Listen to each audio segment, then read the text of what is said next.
সালটা ছিল ২০০৫। নোকিয়া ১১০০ তখন রাজত্ব করছে। বিটিভিতে হুমায়ূন আহমেদের নাটক দেখার জন্য মানুষ এক সপ্তাহ অপেক্ষা করত। সেই যুগে কার্ডিফে আমরা অস্ট্রেলিয়াকে প্রথমবার ওয়ানডেতে হারিয়েছিলাম। এরপর পার হয়ে গেল ২১টা বছর।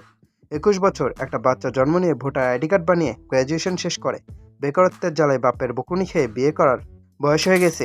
এত বছর পর অবশেষে আমাদের সেই মেহেদী হাসান মিরাজের নতুন বাংলাদেশ অস্ট্রেলিয়াকে আবার হারিয়ে দিল। তা আবার ডিএল মেথডে ৮৬ রানে। অজেরা নাকি বৃষ্টি ভালোবাসে। এই নাও ভাই, বৃষ্টির পানিতেই তোমাদের ধুয়ে মুছে সাফ করে দিলাম। ম্যাচের শুরুতে আমাদের ব্যাটিং লাইন যখন মাঠে নামলো, অজি বোলাররা ভাবছিল আরে বাংলাদেশ তো একটু স্লেজিং করলেই কাইত। কিন্তু ভাইরে ভাই, ওনারা হয়তো ভুলেই গেছিলেন এটা ২০২৬ সাল।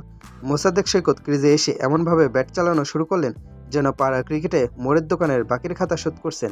আর তানজিদ তামিম, ওনার ব্যাটিং দেখে মনে হচ্ছিল তরুণ রক্ত খুব গরম। আর আমাদের নাজমুল হোসেন শান্ত, ট্রোলের বাজারে যার শোয়ার সবসময় হাই থাকে, তিনি এদিন অজি বোলারদের শান্তিমতো ঘুমাতেই দেননি। ওনাদের বাউন্সারগুলোকে যেভাবে বাউন্ডারির বাইরে পাঠিয়েছেন, অস্ট্রেলিয়ান ফিল্ডাররা শুধু দাঁড়িয়ে দাঁড়িয়ে ক্যাঙ্গারুর মতো লাফানো ছাড়া আর কিছুই করতে পারেনি। তবে আসল সিনেমা তো এতক্ষণ বাকি ছিল। তাসকিন আর মুস্তাফিজ যখন অভিজ্ঞতার ঝুলি খুলে উইকেট নিচ্ছেন, তখন সাইডলাইন থেকে এন্ট্রি নিলেন এক নতুন স্পিডস্টার, নাম তার নাহিদ রানা। রকেট পেস আর রুথলেস অ্যাগ্রেশন। ভাইরে ভাই, রানা যখন বল হাতে দৌড় শুরু করে, মনে হয় পেছনে ট্রাফিক পুলিশ ধাওয়া করছে। ওনার গড় স্পিড ছিল ১৪৫ কিলোমিটার। ইংলিশ স্কট বার্লেটদের মতো অবস্থা তখন ওই সিনেমার ডায়লগের মতো, নেহি এ নেহি হো সাকতা। সেট হয়ে যাওয়া অ্যালেক্স ক্যারি যখন হাফ সেঞ্চুরি স্বপ্ন দেখছেন, রানা এসে ওনার স্বপ্নকে ওখানেই পাউডার বানিয়ে দিলেন। কিসের ক্যারি, ওনাকে একে বলে সোজা প্যাভিলিয়নে পাঠিয়ে অজিদের চেসকে একেবারে কলাপস করে দিলেন। হ্যাঁ, ইংলিশকে আউট করার পর রানা ভাই মুখ ফুটে একটা উঁচু শব্দ বা কিছু একটা বলছেন। অনেকে হয়তো বলবে, ইস ভদ্রলোকের খেলা এসব কি?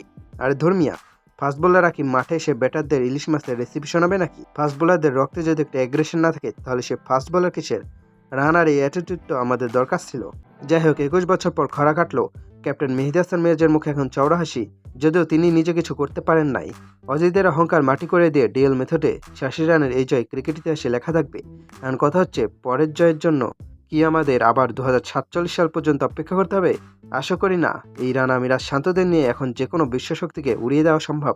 অস্ট্রেলিয়া ভাইজানেরা অনেক তো দাদাগিরি করলেন, এবার শান্তিমতো ফ্লাইটের টিকিট কাটেন আর সিটে বসে আমাদের নাহিদ রানা স্পিড কাউন্ট করতে থাকেন।